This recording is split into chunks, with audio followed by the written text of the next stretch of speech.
Well, 2020 is going to be a great year, and this video is going to explain as to why that is. So guys, this is Matt with 42 Pros. Welcome back to the channel.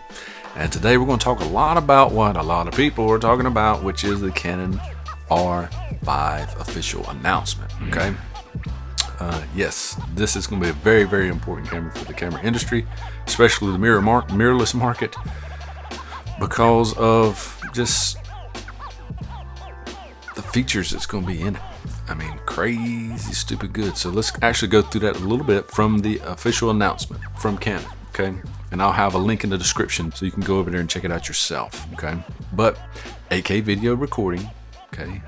Approximately 20 frames per second electronically on the stills, and then approximately 12 with the mechanical shutter, new CMOS sensor, dual card slots, whether it's, CFast or SDs or a combination, don't know yet. And then last but not least, good old IBIS. That's coming from Canon. B&H has already got a page ready for it, and they've already got some stills for it. And actually, if you check out this link right here, this card up here, Canon has actually got some video of the R5 with, I think it's a 24-105 lens on it, doing a little circular view, so you can actually check it out and look at all the buttons and features and functionalities of the camera before it's even released. I mean, it's pretty cool. It's got I think that their typical on and off switch on the left side. It's got a funky little mode dial. We have to really look at that one, because it's just one of those things. If you got multiple buttons you got to go through to change from stills to video, that could be a challenge. But they've got the rotating dial back, a few other things. It looks really good. It looks to be a little bit bigger than the R, so the R5 might be a little bit bigger, a little bit heavier. But if they have a new battery and dual card slots, they might have had to make it bigger anyways. So that would go along with those facts that they have released on their official website and official press release. So yeah, so 8K internal. What would that look like from a sensor size standpoint? EOS HD and a few others, and then Michael the Maven, which I'll link to this video up here, actually goes through some of the mathematical capabilities of figuring out that sensor size of what it would take just to have the capability of doing 8K. And depending on what your aspect ratio is, whether it's 3:2 or 16:9, somewhere between 37, 38 megapixels on up to 44.7, which Canon Rumors says it's going to be a new 45 megapixel CMOS sensor. They're getting a lot of things right about this camera so far. I'm sure there's going to be some form of cripple hammer at some point with the EOS R5. I really hope that cripple hammer stayed home on this one and didn't get involved in the manufacturing process, but you never know, because it is Canon. But I am very hopeful that they did hide the cripple hammer on this one, and yeah, we'll get an awesome release from Canon, and it'll force Nikon, Sony, Panasonic, Fuji, everybody else to really raise the bar and kind of catch up, because everybody will be playing catch up, especially Sony.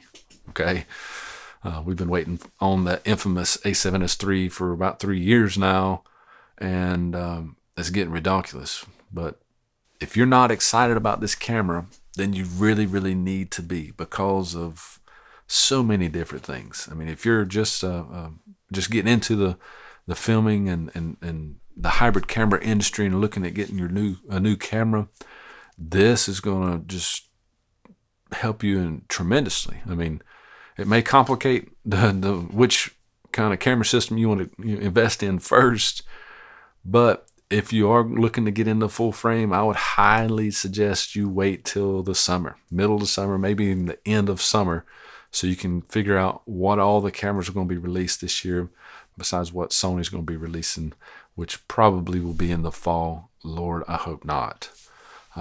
But still, I'm not knocking Sony that bad, because after all, they did produce the A7 III, and look at what that camera did to the mirrorless industry. Great battery life, dual card slot, eye autofocus, from a still standpoint. I mean, it's just, that camera was awesome. And that really pushed Sony kind of in the lead for the mirrorless markets. Just for example, Sony's been giving us a lot of money, or a lot of features for our money. And this is a prime example. This is the A6400. I purchased it roughly a year ago. Okay. This thing's been all over North America with me, and I absolutely love it. But the features that are in this camera, the 120 full HD with AF and audio up to, well, no, this one keeps going. As long as your SD card's got some room, it'll keep filming.